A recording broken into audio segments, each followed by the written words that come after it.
Instant analysis coming your way via Mark Rogers TV here with Stephen M. Smith of Touchdown Alabama, following the Tide's demolition of Clemson at 24-6. It wasn't so much a demolition at the Sugar Bowl as it was a methodical pounding, just driving, hard fought, toe to toe type of game, Stephen. And it reminds me of the game that started this entire season in 2017, the much anticipated matchup between another ACC power, Florida State, and Alabama, where it was toe to toe. Alabama looked like the better team most of the game, but it was close, and Florida State would make some plays, and then Alabama really put their foot on the throttle and made some key crucial plays early in the second half. And they did much of the same in this matchup against Clemson.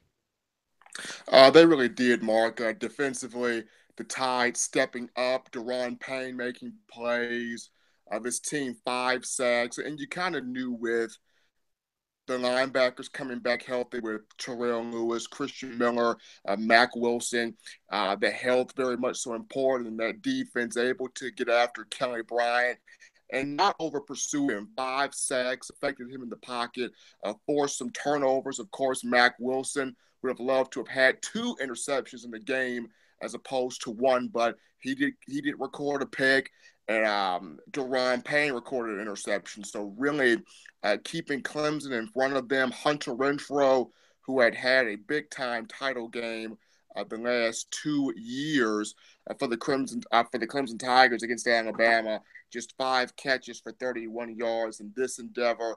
So you have to give Alabama a ton of credit defensively, affecting Kelly Bryant, shutting down the run game, and not allowing the receivers to make big plays. So, Stephen, let's go to the sequence that you alluded to right there. Alabama was maybe a little short of dominant in the first quarter, but clearly the better team in the first quarter. They had the Calvin Ridley touchdown. They had the early field goal. It was 10-0. They went in at halftime. Of course, it was a 10-3 game. And then it was 10-6, and Clemson was not able to cap off those drives, but they were starting to move the ball. Then they had the drive that was roughly to the Alabama 30-yard line, and Clemson was starting to gain a feel. You started to see a rhythm. They were getting just enough push along the offensive front to get a ground game going, but they were really starting to hit some plays in the pass game as well. They get to roughly the 30-yard line. They're moving the ball for a third consecutive series, and boom, it was the Anthony Jennings hit on Kelly Bryant, the Deron Payne just ability to alertly and be that aware, to be that quick and reflexive. You got to credit the big guy because he's not used to having a ball throw in his lap out of nowhere, and just the combination of the size, the speed, the explosion, the playmaking ability, the disruption that came from those two players on that play. And that was the drive that stopped Clemson's momentum, that turned it Alabama's way, and they completed the drive offensively with the touchdown. That seemed to be the sequence that determined this game. It really was. And starting off with Anthony Jennings, Mark, incredible story on this young man, a 3-star from Dadeville, Alabama. Anthony and his brother, Sean Jennings, both came to Alabama. They were a package deal. The younger brother, Sean, decided to transfer from Alabama or away from the program last year. And I remember going into this season, everybody talked about this was going to be the year for Anthony Jennings, such an explosive guy. Kind of reminds you of Courtney Upshaw with his speed on the edge. Got hurt, I believe, in the first game of the season against Florida State. Was one of multiple guys that got hurt, had to come back, get healthy. And in this game, Anthony Jennings just all over the field, affecting Kelly Bryant, getting sacks, getting pass deflections. And then Deron Payne, somebody from Shades Valley High School in Birmingham. It came down between Alabama and Auburn as to where would he give his letter of intent to. In the 2015 signing class, decided to choose Alabama, and in this game really made some big plays, disrupting the front, the timing of Clemson's offense, getting that interception. But not just that, Mark, the touchdown. You don't see many 300-pound guys with hands, and he's able to make the catch, keep both feet in bounds. 300 pounds with hands, ballerina feet to keep the toes in bounds, secure the touchdown. one of two touchdown passes that Jalen Hurts had on the day.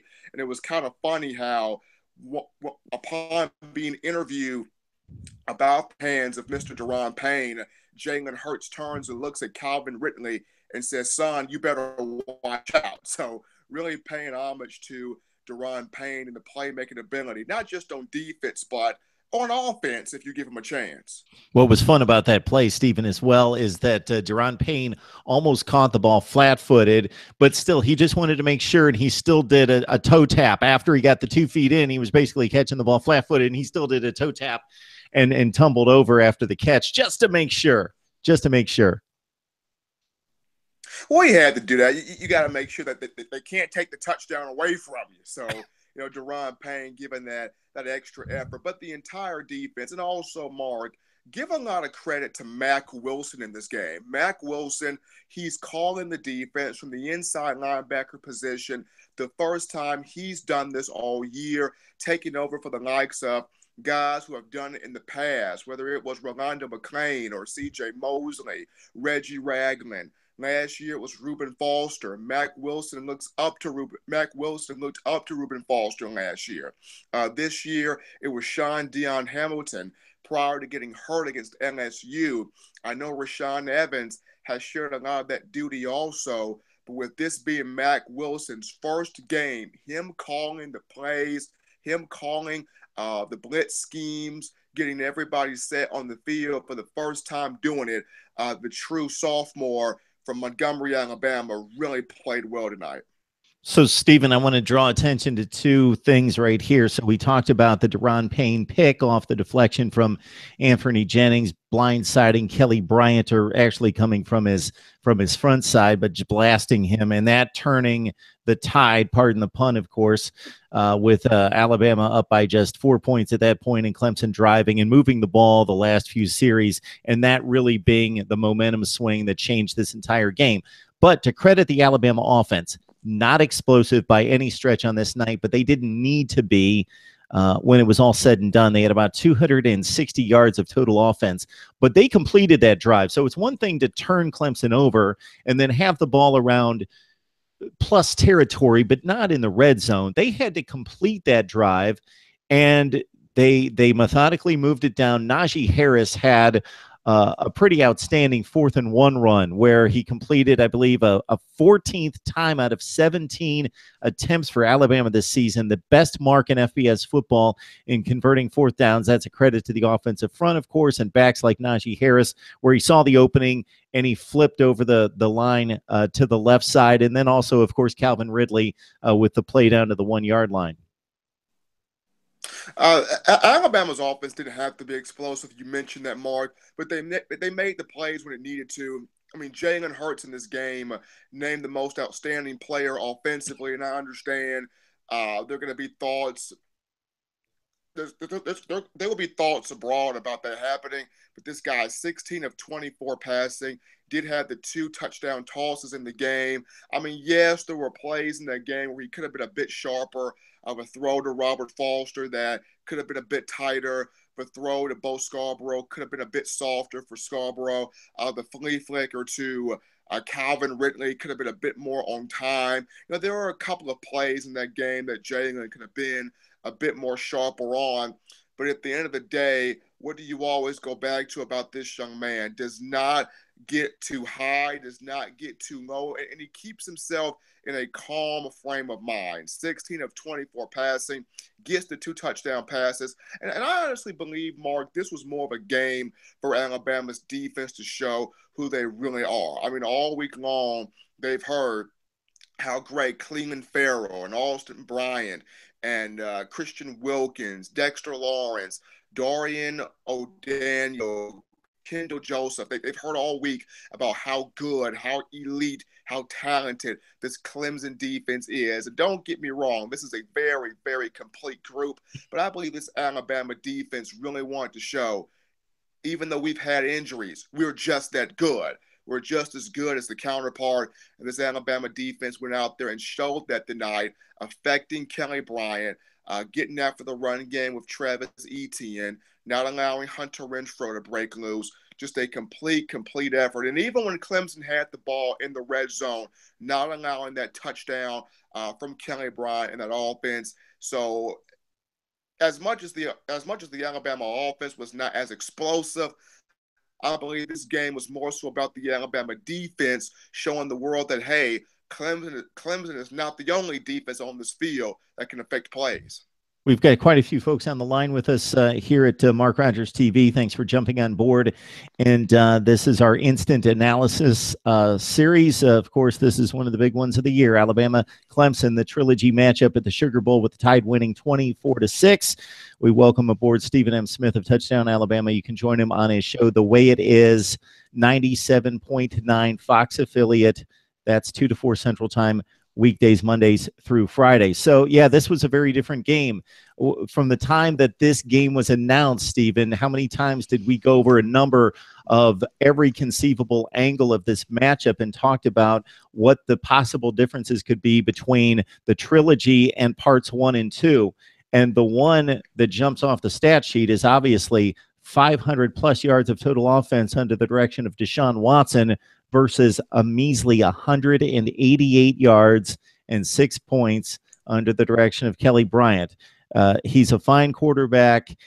He has some growing up to do in the passing game. They tried to stick to what he does best, but there's just a marked difference between seeing one of the generation's best collegiate quarterbacks the last 2 years versus a similar defense. I'm not going to say it was the same defense because personnel changed on the Alabama side, but similar defensive performances by Alabama, but seeing it against Deshaun Watson in particular versus Kelly Bryant. It is very hard to duplicate a Deshaun Watson. He's a once-in-a-lifetime type of player. The last 2 years, Clemson was able to live and die off the big play due to how dynamic Watson was. When you have a quarterback as dynamic as Watson is, you're able to go out there and make those plays, and you can risk some interceptions. And the reason why you can risk that is that the next time this ball is in Watson's hands, he's got the ability to conjure up some magic and make some big plays happen.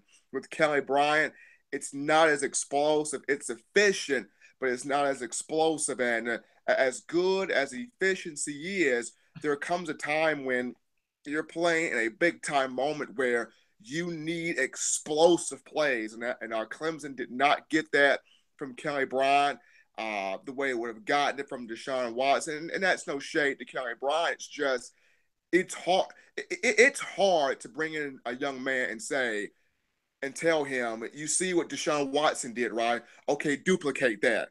That's very difficult, especially when that's not particularly that young man's game. And, Kelly Bryant saw it firsthand how special Watson was the last 2 years, where he's able to extend the play, make chunk passes downfield, extend the play, pick up yards with his feet, change calls at the line of scrimmage, audible things out. He had the complete trust of that team because Watson had been there before and done that. And this will be a learning curve, some growing pains for Kelly Bryant. He'll come back stronger, but in this year's sense, Mark, very difficult to ask somebody to duplicate or be or have the same type of impact that somebody as in a Deshaun Watson, who's a once-in-a-lifetime type of player. To generally be effective in the passing game at this level, you want to complete 65% of the passes. You want to average about 8 to 9 yards per pass completion and about 7 yards per pass attempt. In this game, Kelly Bryant completed 18 passes, 50% for 124 yards, meaning he only completed about 7 yards per completion, only 3.5 yards per attempt, just not getting anything meaningful in the passing game. Or if you're a Josh Rosen, you're going to complete a couple percent less, but you're going to hit for big, big plays.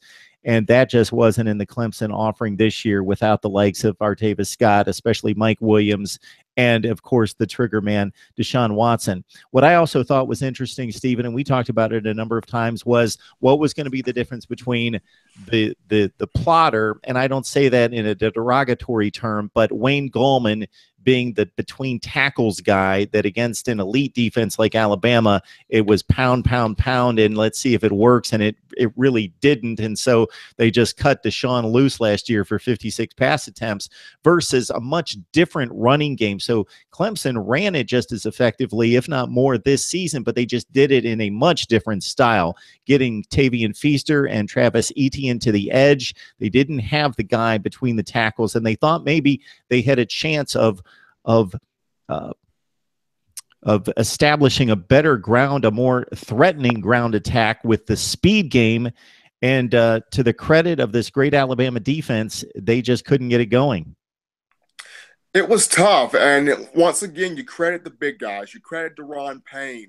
You credit Isaiah Buggs, who was active all night. You credit Raekwon Davis, the same thing. Anthony Jennings, Terrell Lewis. This Alabama team, Mark, bought into the fact that, you know, people claim, you know, Alabama didn't supposed to be here, didn't deserve it, was not, should have not have been in that situation. And this team really took it upon itself to show this is a healthy group now.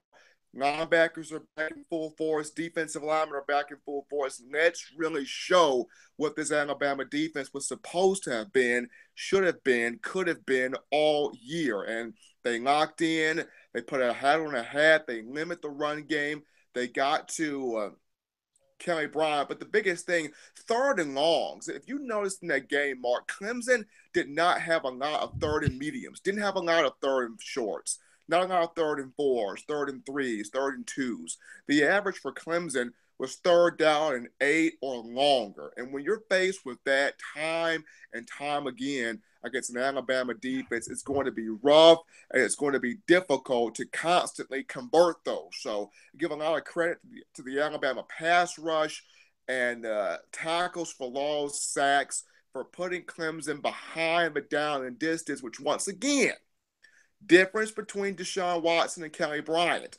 You put Deshaun Watson in a 3rd and 15, he has the ability to evade, avoid, and get a big-time play downfield.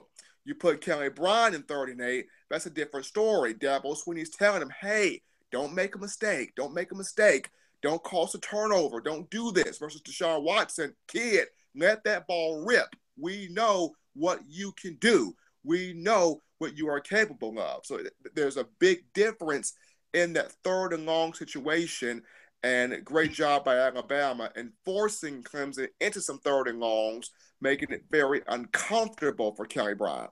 And just to correct something I said earlier, it, of course, was Damian Harris who converted the 4th and 1 play by seeing the opening to the left and diving over the line. I said Najee Harris. Stephen, I was having a conversation with my son late in the ball game explaining who the next guy in the cycle was at running back, and I had Najee Harris on the brain.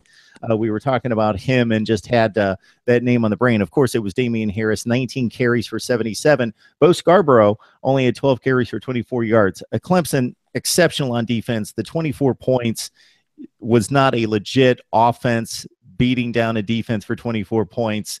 Obviously, this is a situation in which their offense just kept giving it up, putting them in a bad spot defensively. These are two of the very elite defenses in college football. Alabama just got the turnovers, and they were able to do just enough on offense to keep Clemson more honest on that side of the ball. So, Stephen, you had alluded to this before we started to record in regards to your concern about a few injuries that are out there. So just explain those to us and how they may affect the championship game. Well, Anthony Jennings was helped off the field via the training staff. I believe it's his left leg that got hurt on the play in the 4th quarter in the second half. I know he had his arm heavily wrapped, but that arm has been wrapped for the entire time since he's been back. But it was his leg. It was his left leg that got hurt on the play, was helped off the field, went into the medical tent, did not stay there long, was seen wincing and pain on the sideline. Hopefully, it's not a huge issue. I know Nick Saban will address that in his presser this evening. As at this point, as Alabama finished with the trophy ceremony and presentation, but Anthony Jennings, somebody that had a whale of a game tonight, just all over the field, affecting the passing game, sticking his nose in on the run. Alabama definitely wanting to have him next week for the national championship, but he had a leg issue. And then Lester Cotton, right guard for Alabama, a young man out of Tuscaloosa, went to Central High School. He got rolled up on one of the plays in the second half. I believe Cleveland Farrell rolled up on his leg also, and he was seen walking off under his own power. Went to the locker room, and then after that was in street clothes on crutches on the sideline. So hopefully, things are okay with him. Maybe it's a mild ankle sprain, mild knee sprain. Could be listed as day to day. We'll have to see. Once again, Nick Saban taking the podium for his presser now with the presentation of the trophy out of the way for the Sugar Bowl. So Anthony Jennings, a leg, and leg is what I've seen, what I saw in this game, and we should know more about these two as we go into Tuesday morning. You've joined Instant Analysis here on Mark Rogers TV with Alabama defeating Clemson at the Sugar Bowl 24-6 to move on to the national championship game, an all SEC affair. Alabama versus Georgia. Stephen, before we let you go, we, of course, want to let our viewers know that they can catch you on Fox 97.9. That's weekdays 2 to 4 Central Time. Stephen's show is The Way It Is. You can download the app as well. And, of course, subscribe to my YouTube channel. As you can see, we've got the best contributors in college football, both the bloggers, writers, and broadcasters contributing college football analysis. So, Stephen, you took in the Georgia-Oklahoma game. That was a very different game than what we saw in the nightcap between the Tigers and the Tide with an explosion of 54-48. Nick Chubb and Sony Michel went off for 300-plus rushing yards. Jake Fromm played a very clean game. No interceptions, 2 touchdowns. I forget the stat line, 20 for 29, 220 yards, something in that range. A very clean line out of him. So he came through as the true freshman. And just your thoughts about your early thoughts about this Georgia-Alabama matchup. Of course, the connection is the Auburn game, the 3 games played between the two teams against the Auburn Tigers, but them not playing, of course, in the regular season in the SEC. And we've got Georgia and Alabama. Georgia is that is one heck of a football team. Kirby Smart deserves a ton of credit for what he's done.